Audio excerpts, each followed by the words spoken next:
ನಮಸ್ತೆ ಫ್ರೆಂಡ್ಸ್, ಇವತ್ತು ನಾನು ಜೋಳದ ಹಿಟ್ಟಿನ ಬನ್ ದೋಸೆ ಮಾಡ್ತಾ ಇದ್ದೀನಿ. ತುಂಬಾ ಸಾಫ್ಟಾಗಿ ಹಾಗೂ ಟೇಸ್ಟಿಯಾಗಿರುತ್ತೆ. ಮಕ್ಕಳ ಟಿಫಿನಿಗೂ ಕೊಡ್ಬೋದು.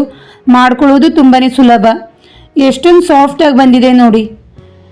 ತುಂಬಾ ಸಾಫ್ಟಾಗಿರುತ್ತೆ. ಮಕ್ಕಳ ಟಿಫಿನಿಗೂ ಕೊಡ್ಬೋದು.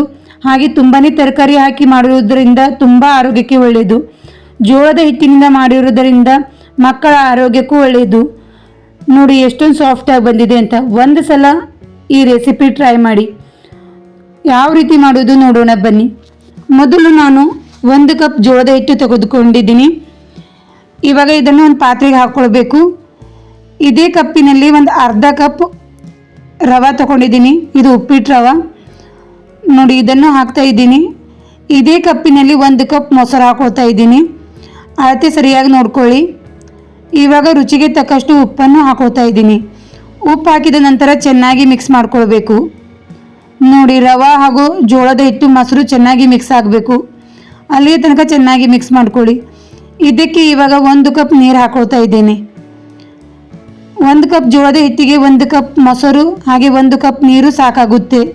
ಜಾಸ್ತಿನ ಹಾಕೊಳ್ಳೋಕೆ ಹೋಗಬೇಡಿ. ನಮಗೆ ಇದು ಹಿಟ್ಟು ತುಂಬ ತೆಳು ಬೇಕಾಗುವುದಿಲ್ಲ. ಸ್ವಲ್ಪ ದಪ್ಪವಾಗಿದ್ದರೆ ಚೆನ್ನಾಗಿ ಬರುತ್ತೆ. ನೋಡಿ, ಗಂಟಿಲ್ಲದಾಗೆ ಚೆನ್ನಾಗಿ ನಾವು ಮಿಕ್ಸ್ ಮಾಡ್ಕೊಳ್ಬೇಕು.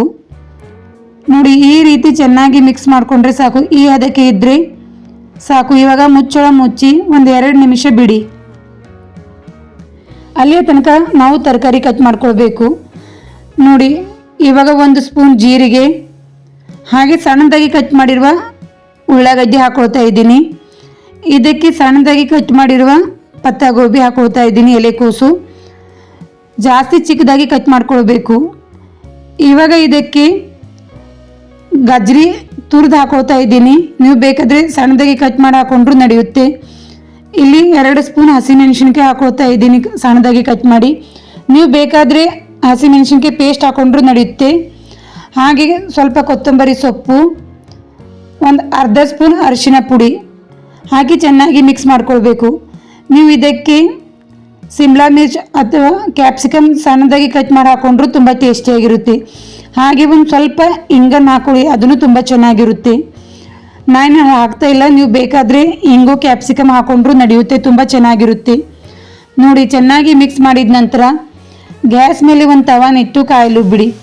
ಅದಕ್ಕೆ ಸ್ವಲ್ಪ ನೀರನ್ನು ಸಿಂಪಡಿಸಿ ಚೆನ್ನಾಗಿ ಕಾಟನ್ ಬಟ್ಟೆಯಿಂದ ಸುಟ್ಕೊಳ್ಬೇಕು. ಇದಕ್ಕೆ ಎಣ್ಣೆ ಜಾಸ್ತಿ ಬೇಕಾಗುವುದಿಲ್ಲ. ಅದಕ್ಕೆ ಇದು ತುಂಬ ಆರೋಗ್ಯಕರವಾದ ರೆಸಿಪಿ ಅಂತ.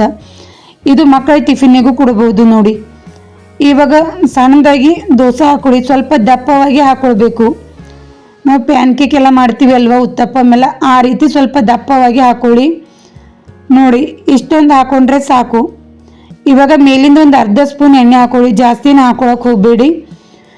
ಎಣ್ಣೆ ಹಾಕಿದ ನಂತರ ಮುಚ್ಚಳ ಮುಚ್ಚಿ 1 ನಿಮಿಷ ಬೇಯಿಸಿ. ಇದು ತುಂಬ ಚೆನ್ನಾಗಿರುತ್ತೆ. ಮೊಸರಿನ ಜೊತೆ ಮಕ್ಕಳ ಟಿಫಿನಿಗೆ ಕೊಟ್ಟರು ತುಂಬ ಚೆನ್ನಾಗಿರುತ್ತೆ. ಮಧ್ಯಾಹ್ನ ತನಕ ತುಂಬ ಸಾಫ್ಟಾಗಿರುತ್ತೆ. ನೋಡಿ, ಇದನ್ನು 2 ಕಡೆ ಬೇಯಿಸ್ಕೊಳ್ಬೇಕು. ಸ್ವಲ್ಪನೂ ಮುರಿಯುವುದಿಲ್ಲ, ತುಂಬ ಟೇಸ್ಟಿಯಾಗಿರುತ್ತೆ.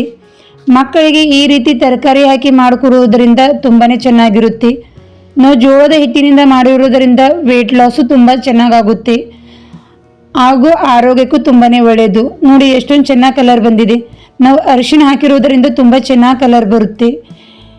ನೋಡಿ, ಇದೇ ರೀತಿ ನೀವು ಎಲ್ಲನೂ ದೋಸೆ ಹಾಕ್ಕೊಳ್ಳಿ. ನಾನು ಇನ್ನೊಂದು ದೋಸೆ ಹಾಕ್ತಾಯಿದ್ದೀನಿ ನೋಡಿ.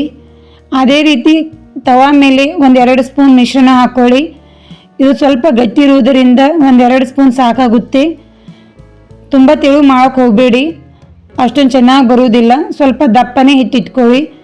ಮೇಲಿಂದ ಸ್ವಲ್ಪ ಎಣ್ಣೆ ಹಾಕ್ಕೊಂಡು 2 ಕಡೆ ಬೇಯಿಸ್ಕೊಳ್ಬೇಕು.